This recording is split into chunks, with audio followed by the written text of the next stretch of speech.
Today on Stronger Than Reason, we welcome our insect overlords and discuss how generative AI is changing music and everything else.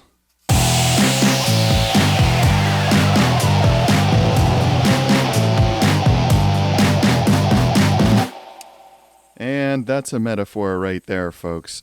Welcome to Stronger Than Reason. So, there's a bit of a tradition now on this show of reserving the big round numbers for special topics, and this is episode 70, so I want to talk a bit about artificial intelligence, specifically generative AI, which is the kind we use to automatically create new content, whether it's text or visual art or computer code or increasingly music. Yes, music in any genre, language, or mode that you can imagine. But first, I want to take a step back and talk a bit about AI in general, how we got here. So first, when we talk about AI, let's realize that we're talking about a family of technologies, just not one technology. There are different tools that produce different outputs. So for instance, a tool like dall-e was trained on image data to produce images. But a tool like ChatGPT was trained on text to produce text. So there's no single thing that we can just point at and say, that's it, that's AI right there. So it's many different things. And coincidentally, all of these tools seem to have sprouted up in the last 2 years, specifically dall-e in 2022 and ChatGPT in 2023. But they're still separate tools with different underlying technology. ChatGPT is not going to be producing image data, for instance, at least anytime soon. And I feel like I have to put an asterisk here after every single claim about the future. An asterisk that says at least so far. So that's what I'm going to be bringing back now and then throughout this episode. So let's talk about how this AI stuff started way back in the past. And its roots really go back to the thinking machines of yore, the early computers, for instance, Charles Babbage's difference engine, all the way through the analog computers of the early 20th century, through the advent of digital computers in the mid-20th century. But we didn't really have a formal analysis of what these machines were really doing until one man came along, Alan Turing, the father of modern computer science. And what he did was he provided an analytical model of what we meant when we said computation.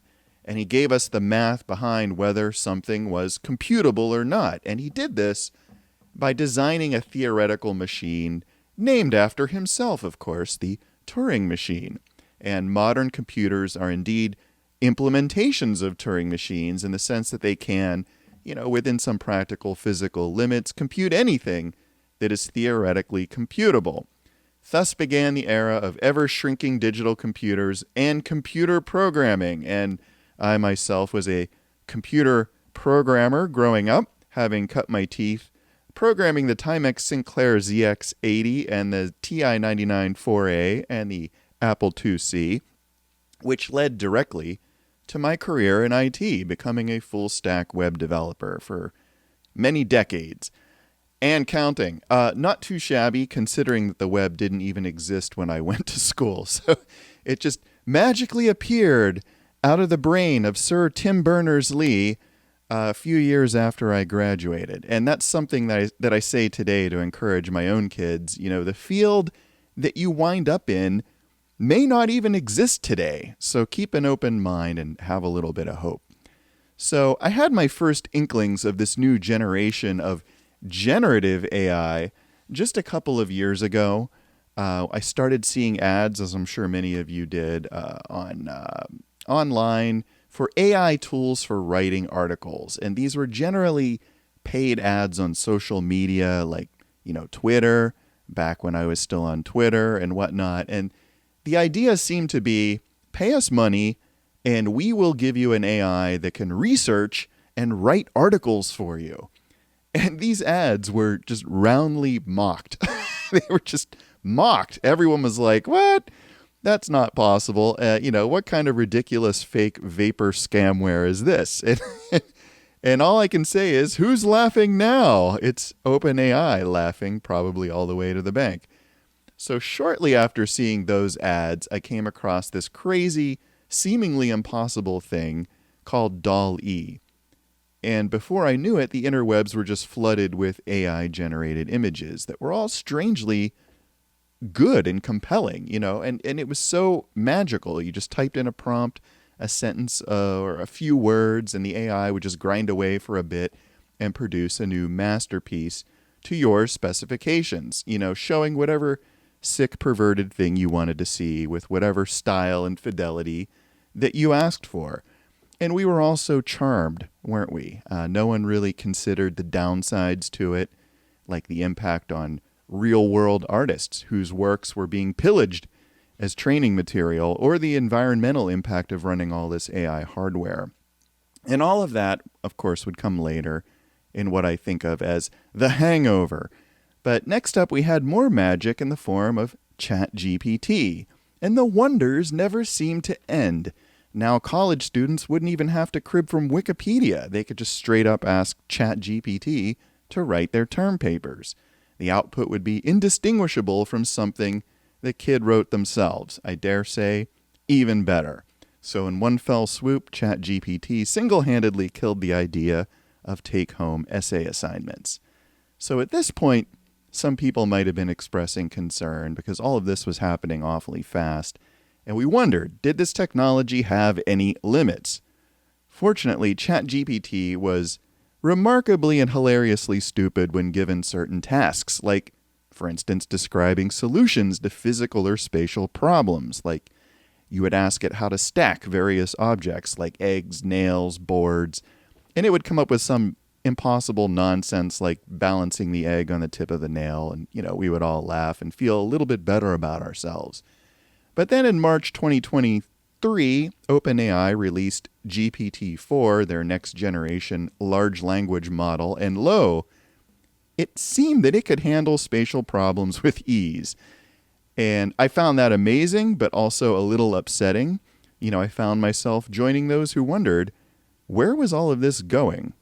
So cut to a couple weeks ago, this is where we're going to tie this back to music. So a friend sends me a link to a song he made. He's a singer, so I assumed he had written and recorded this thing. But when I played it, I was surprised that it wasn't him singing. It sounded like some other dude. So I asked some follow-up questions, like, who was this guy singing, and how did he actually make this song? And he said, oh, I used suno.com, and I didn't know what that meant.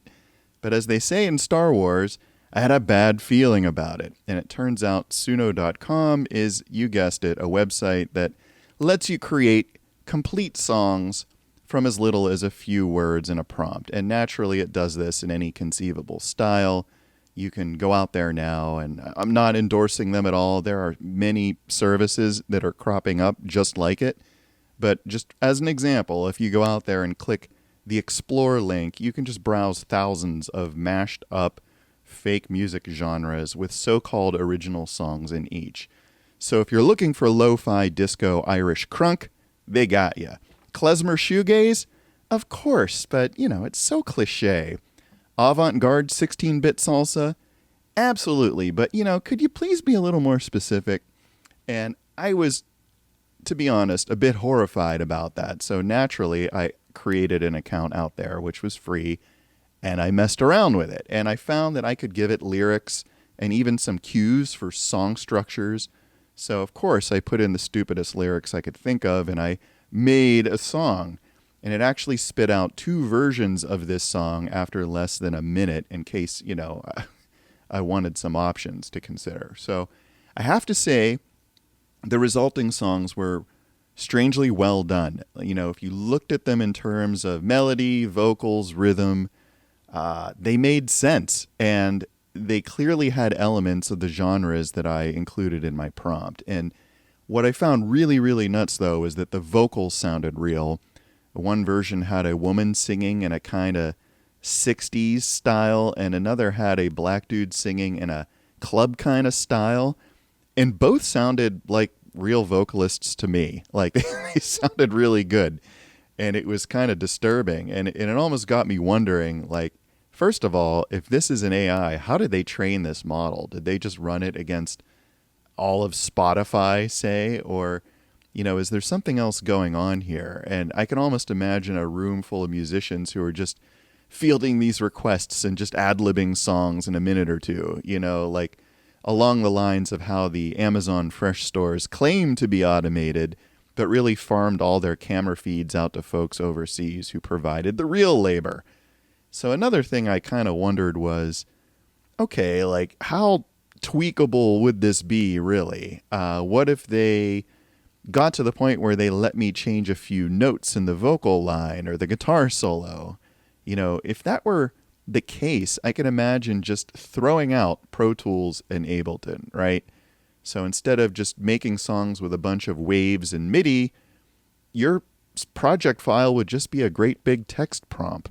Just forget writing and performing music from scratch. I mean, obviously, that seemed to be where all of this was going. So it was alarming how good the output was. And it's even more so that I'm still humming those damn songs a couple weeks later. They were really annoyingly catchy. And no, I'm not going to play them here. For one thing, they're really, really stupid intentionally. And for another, I don't want to get caught up in the legal mess of posting them here. I don't really know what the situation is there. But I do encourage you to go out if you're interested in making music and check out some of these services and play with them yourself.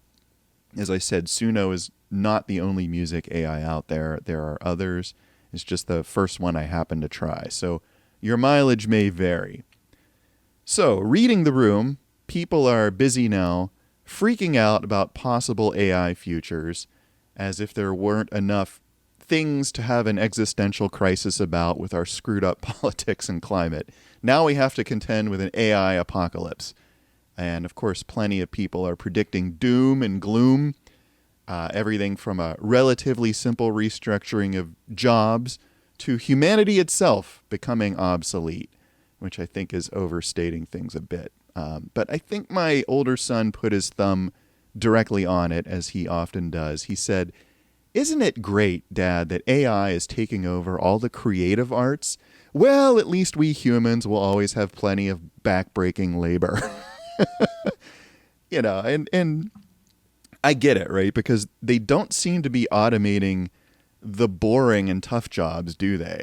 The ones that'll throw out your back and curve your spine. It'd be tough to be a real artist, writer, or musician right now. Let's face it, AI is getting better all the time, and it's probably inevitable that at some point it's going to be doing those jobs better than we are. So, maybe it's a good time to look into a career doing something with your hands in the real world, like HVAC, say, or construction. But, before throwing in the towel, I thought I would check in with an expert, someone who had done the science, whose opinion I respected. I'm a science guy. I'm a big believer in going to the experts on these things. So I looked for recent interviews with Douglas Hofstadter, and you may know him as the guy who wrote Gödel, Escher, Bach, his seminal book on the nature of consciousness, or the guy who wrote its more succinct follow-up, I Am a Strange Loop. Or maybe you know him as the guy who took over Scientific American's mathematical games column from the late, great Martin Gardner, and Douglas called his new column Metamagical Themis. So he has a thing for wordplay. Or maybe you may know him as the guy they borrowed a name from when creating the character Leonard Hofstadter on The Big Bang Theory. Anyway, Dr. Hofstadter is a cognitive scientist from the University of Indiana, and he spent his lifetime trying to understand how consciousness could emerge in the brain. His stance for most of his career has been that general AI was very hard and that he did not foresee any breakthroughs on it anytime soon. Nowadays, though, I was surprised to see that he is eating those words, and then some. In fact, I was a little surprised to hear him in recent interviews saying very clearly that he is, quote, terrified of where AI might be headed, which is not very reassuring, not really what you want to hear from a prominent expert. So to kind of reel that in a bit, let's talk about some real-world constraints on this technology, okay? So before we have a total freak out about it and all quit our jobs and declare any endeavor no longer worth doing, we really have to take a deep breath and consider the constraints, because ultimately technology, even very intelligent technology, is still controlled by human beings, at least for now.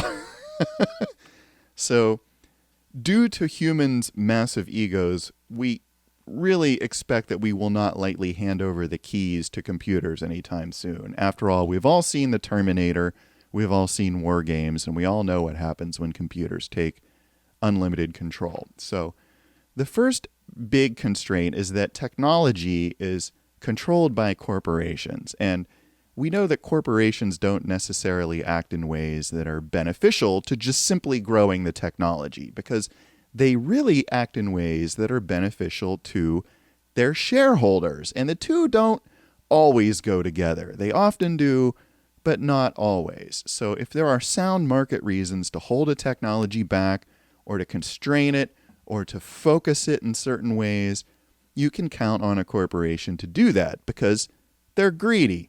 And the life of the corporation is not always aligned to the life of the technology. Also, corporations, even the largest, are limited by some things, right? They're limited by capital, for instance. They don't have limitless finances, especially startups that are dealing with new technologies. Any corporation has some financial demands beyond just simply growing the tech, like paying its staff, hardware expenses, licensing expenses, taxes, and so on. And they also don't have unlimited physical resources. They have to acquire computing power in the case of IT companies, and this has real-world implications for the environment with things like global energy use, carbon footprints, and even mining and synthesis of raw materials, not to mention the pressures of the workforce, labor laws, unions, and the like. And all of these things can complicate a technology's growth within the corporate ecosystem. So, at this point, you might recall the big crypto boom in 2016 and 2017, and everything was suddenly about the blockchain, which turned out to be a problem in search of a solution. But it was on everyone's tongues, that is, until the general public understood the environmental toll exacted by blockchain technology, especially widely used ones like Bitcoin and NFTs. And soon enough, public sentiment turned against it. Crypto farms are destroying the environment. They're increasing our carbon footprint. And that attitude tempered its adoption and growth. And I think something similar is starting to happen with large language models today. For another thing, corporations are bound by competitors. So other companies are all trying to eat each other's lunch. So the odds of any one getting very far ahead of the others is somewhat reduced because of the competition. Of course, they can form alliances and deals and cooperate to push the technology forward, but it's not really a one-way thing. It's kind of a give and take. They're all going to do what's in their own best interest. And then, of course, they're regulated by laws.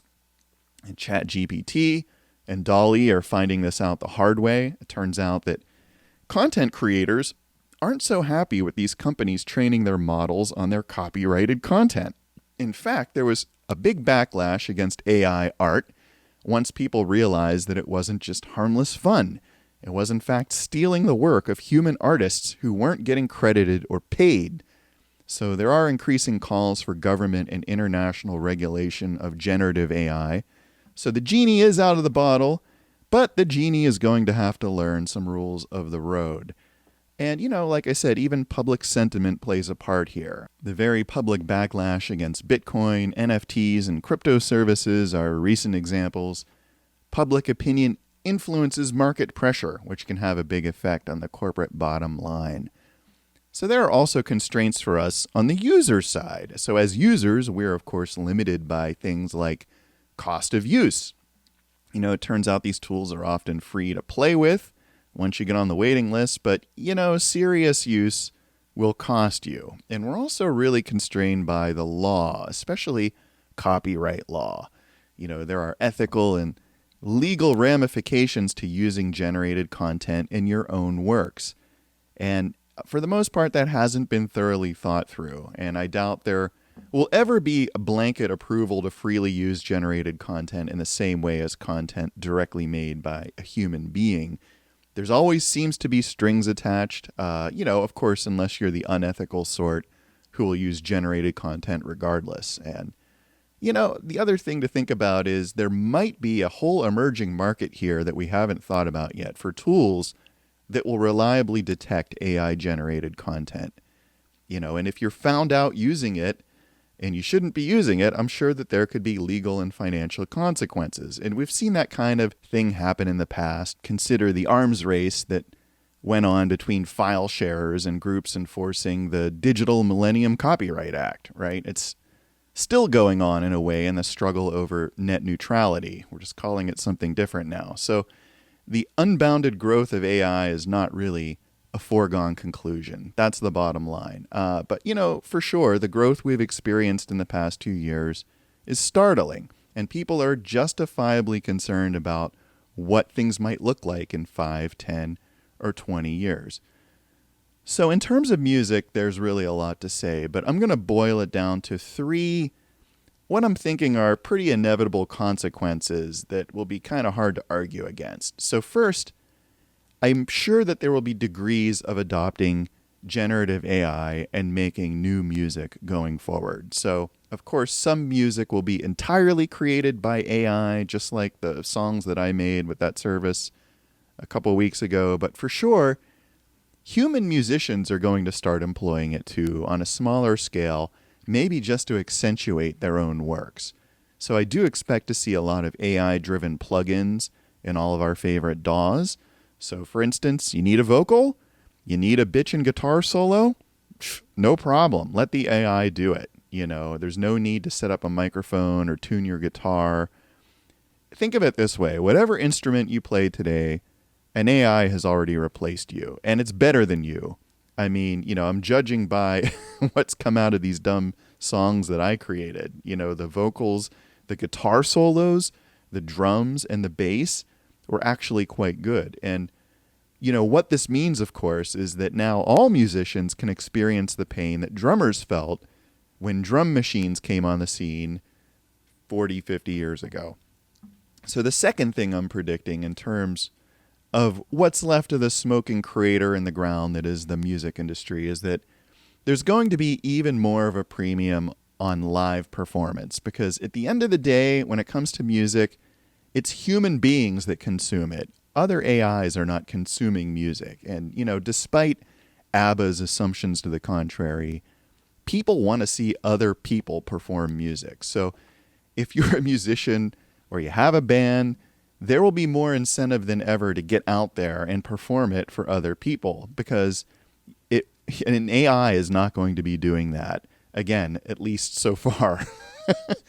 And it will continue to be necessary for live bands, of course, to have their own material. And, there's still a practical reason for touring musicians to write their own music.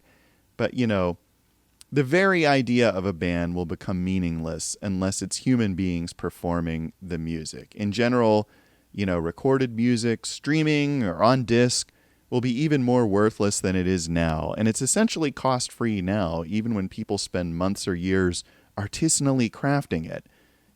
For sure, no one's going to want to pay for a limited edition 180-gram virgin purple splatter disc when the music on it was just cranked out by some AI. I mean, what's the point?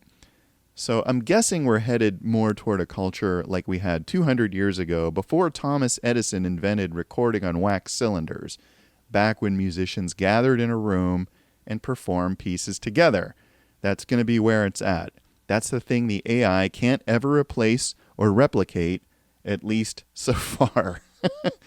The thrill of watching other people perform music live. That's what it's going to be about. And the third thing I'm predicting follows from the second, the death of the bedroom band. So few people listened to these bands before, and now even fewer will. And of course, I'm meaning like any band that's just recording in their bedroom and never really getting out there to perform the music.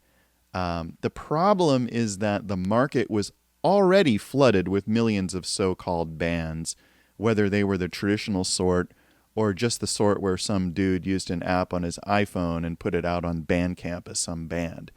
And now, as bad as things have been for getting heard by anybody, the market is now going to be completely overwhelmed with even more AI generated music, just exponentially more music, because it's now exponentially easier to make. Hell, you can make it with just a few words in seconds. So going forward, no one's really going to care whether you painstakingly recorded your masterpiece using a DAW or outboard gear or played all the parts yourself, because anyone at all can have as many bands as they want. Your grandma can now make professionally finished tracks with a few prompts.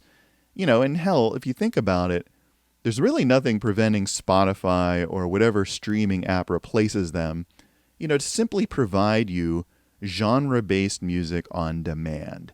So imagine a future with no bands on your streaming service. Instead, it's just bespoke AI-generated music created just in time, 24/7, in any genre you like.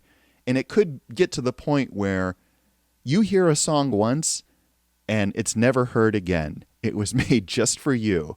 And maybe it even had a complete album cover. Maybe there was even a video for it. But it's there. It was created for you and gone. It was completely ephemeral. No bands needed. No humans needed. That's kind of grim, right? But that's the kind of technology we're talking about here. So as a non-touring musician or a musician that's not playing live, the only incentive you have to write and record your own music really is for your personal enjoyment. And that's the way it's going to have to be, because unless you already have an audience, it'll be nearly impossible to find one going forward. There's just going to be too much out there. And, I'm feeling this as a music hobbyist. It's problematic for me. I don't tour. I don't know that I'm ever going to play out again in a live situation. So should I bother continuing to write new music, or is it just a waste of my time? I don't know. I guess it comes down to how I feel about just creating music to create it, right? Or maybe I just need to get a new hobby like stamp collecting, because I doubt an AI will be able to take that over anytime soon, at least so far. So to be clear, I'm sure that these predictions I'm making won't be 100% true tomorrow or even next year or maybe even in the next 5 years, because of course some bedroom bands will continue to exist, as will real live musicians who play their instruments but refuse for whatever reason to play live.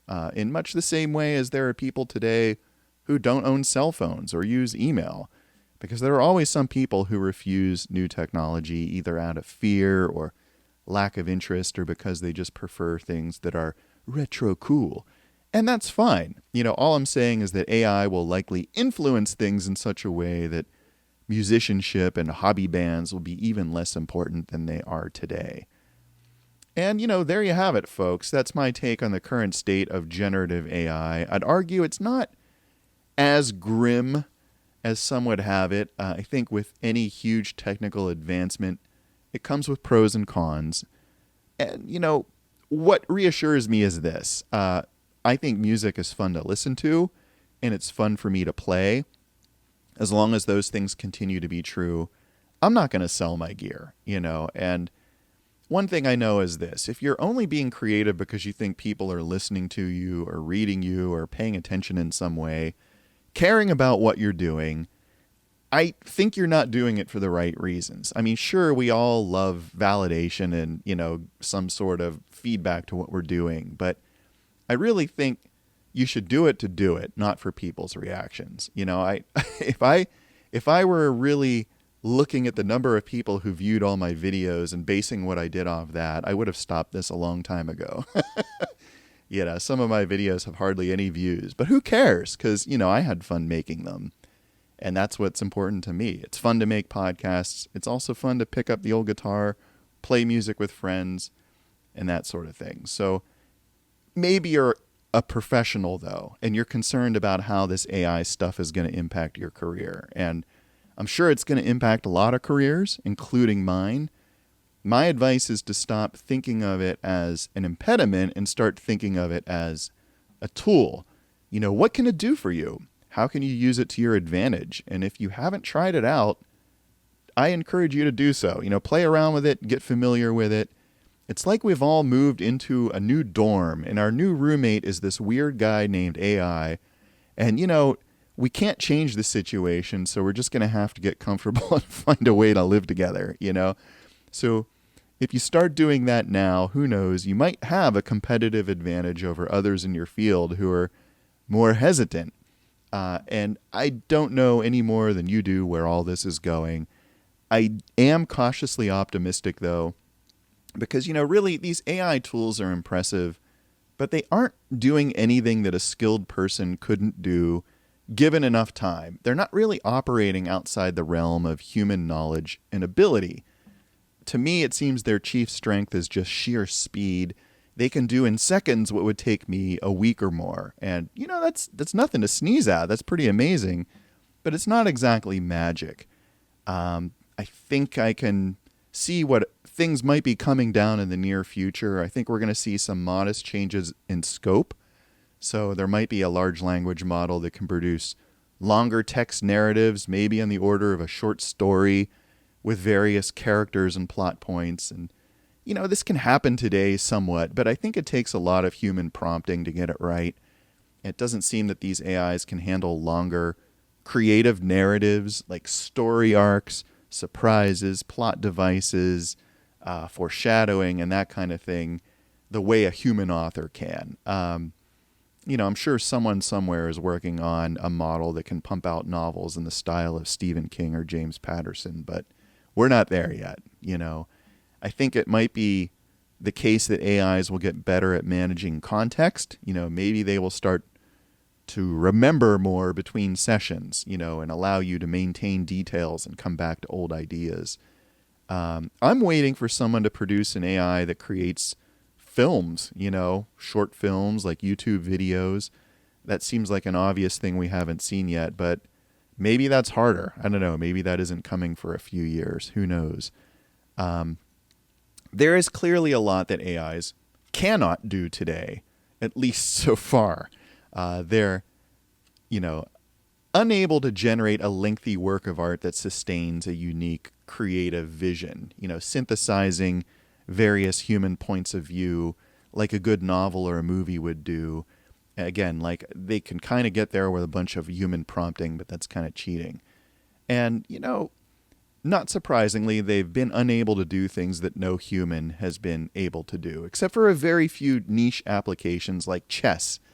They haven't exceeded human capabilities. And you knew that I was going to mention chess in here somewhere, right? Well, there you go.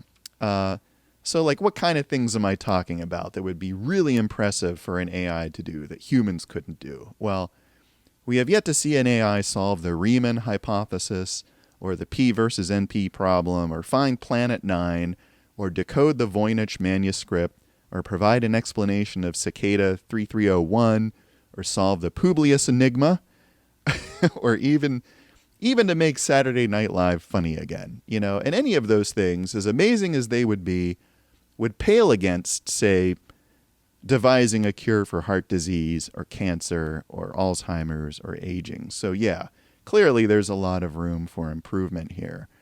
And also I think that it's true that no AI yet has, at least so far, has developed its own personality or expressed its hopes and desires for the future, or convinced anybody that it shouldn't be shut off. So, is that coming? I don't know, but it clearly hasn't happened yet. So it is fun, though, to speculate on maybe some of the cooler things that might someday be possible. Maybe someday we'll be able to say, Siri, give me an 80,000-word novel in the style of Stephen King, or maybe even more specifically, hey, I want the sequel to The Stand, or imagine asking for the next 10 Beatles albums, after Let It Be, or maybe ask them for The Cure's new album, because Lord knows an AI could get it to us faster than Robert Smith. Am I right?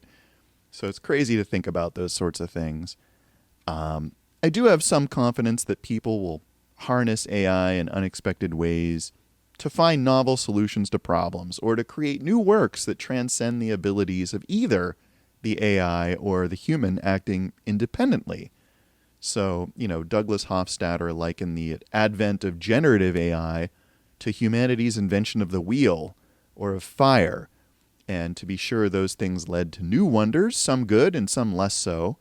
Until an AI finds a way to create and control its own independent living beings that can navigate and interact with the real world the way we can, I'm pretty sure humans will always be in the driver's seat. Ultimately, it's an option for us to simply pull the plug. In the meantime, we can all enjoy some accordion ambient techno. You're listening to Stronger Than Reason, either on YouTube or as an Apple or Spotify podcast. The show that's going to become a Luddite. The next show is going to come at you from an Apple IIc with a 14.4 dial-up to CompuServe. Who needs any technology beyond an 8-bit CPU running with an Amber monitor and a dot matrix printer? No one, that's who. Now, those were the good old days. 3 channels on the TV, not counting PBS. And who counts PBS? No one, that's who. And not counting that UHF thing. UHF, the shortwave of the TV dial. And also a great movie starring Weird Al. Good times, good times. As always, I thank you for listening, and until next time, stay strong.